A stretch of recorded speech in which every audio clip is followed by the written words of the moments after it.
Fala galera ligada no canal, olha, hoje eu tenho um assunto muito polêmico para tratar com vocês acerca de Lilith, um personagem que tem dado um nó na cabeça de muita gente tem se perdido acerca da historicidade de Lilith.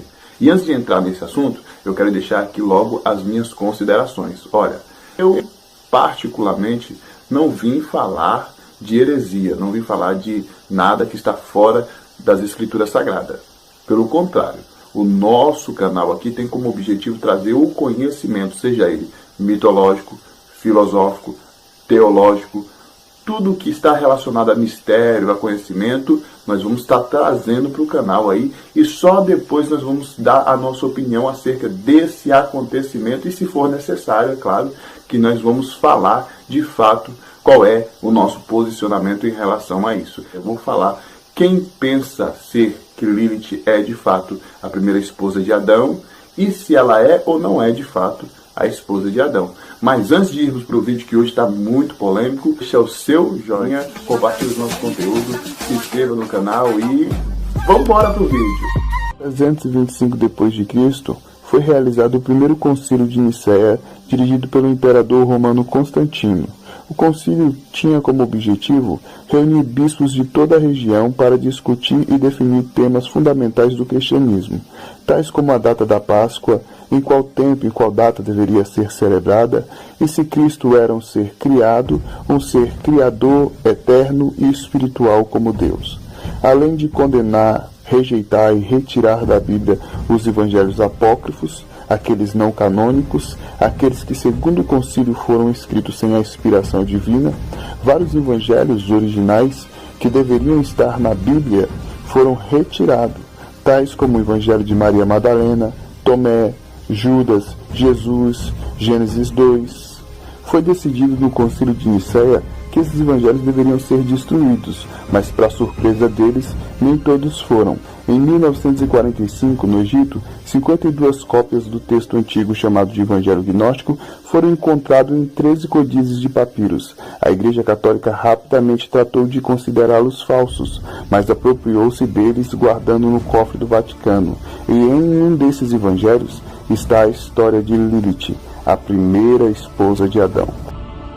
Então galera, depois de alguns lilithianos chegarem à conclusão de que Lilith existiu ou que ela tem alguma referência nos livros apócrifos e que esses livros foram retirados das escrituras sagradas que eram comuns originalmente e depois foram removidos no concílio, eles procuraram dentro das escrituras sagradas alguma pista, algum vestígio que de fato Lilith existiu. Então eles foram para Gênesis, começando ali em Gênesis, eles encontraram pelo menos duas referências para provar a existência de Lilith. A primeira no capítulo 1, versículo 27. A Bíblia vai dizer que Deus criou o homem à sua imagem. A imagem de Deus os criou, macho e fêmea. Eles acreditam que essa referência aponta para um casal que foi criado juntos, conquanto Gênesis capítulo 2, versículo 22, vai dizer que essa mulher teve uma criação diferente. Ela nasceu das costelas do homem, o homem Adão. Então eles acreditam que em Gênesis 1, 27, a referência está voltada para Lilith. Em Gênesis 2, 22, a referência está voltada para Eva. É a partir daí que eles vão fundamentar a sua teoria da existência de Lilith. A terceira referência eles encontram em Isaías capítulo 34, versículo 14, onde supostamente eles enxergam uma tradução onde aparece o nome Lilith.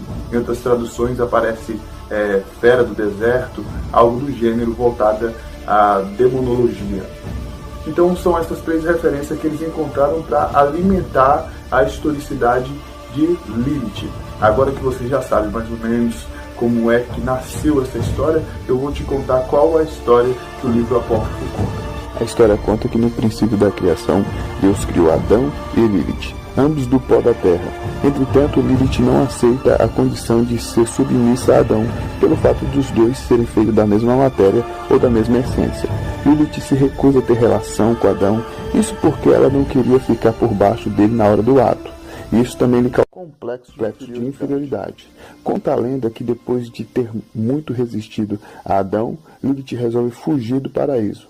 Lilith pronuncia o nome de Deus em hebraico Yud He Vav Hes, palavra essa que não podia ser pronunciada, mas ela pronunciou e ganhou um poder tão grande que voou para longe em direção aos céus. Já fora do paraíso, Lilith conhece um demônio por nome de Samael, e com ele se casa. Lilith é associada agora às características de uma serpentina. Adão se sentiu sozinho e pediu a Deus que trouxesse Lilith de volta. Deus enviou 3 anjos para que trouxesse de volta a Lilith.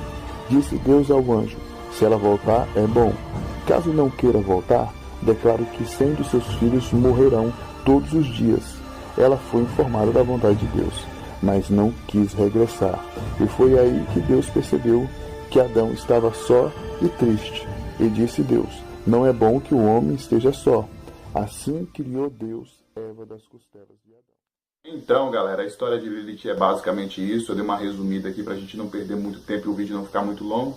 Mas a história de Lilith, basicamente, foi essa história, né? Qualquer pessoa que lê os livros apócrifos, o Talmud, vai perceber que a história de Lilith é uma história mítica.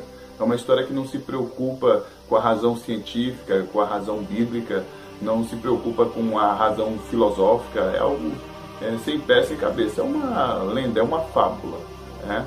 E eu trouxe esse vídeo hoje para vocês aqui porque muitas pessoas têm me perguntado acerca de Lilith. E Lilith é conhecida no judaísmo, no islamismo e também dentro do satanismo e dentro do movimento feminista, que ganhou força cada dia mais e aparece sempre ali uma mulher desenhada representando Lilith. Mas vale a pena destacar, galera, que Lilith não existe necessariamente, né? Deus fez o homem do pó da terra. Eclesiastes 12:7 diz que o pó volte ao pó como era e o espírito volta ao Deus que o deu. Não existiria possibilidade de Lilith se tornar uma deusa ou um anjo. Ela foi feita a partir da terra, segundo a história mítica, a história mitológica. Então não teria como ela ter se tornado depois, posteriormente, um deus, não. Quando você é Deus, você nasce Deus. Quando você é anjo, você nasce anjo. Quando você é humano, você nasce humano.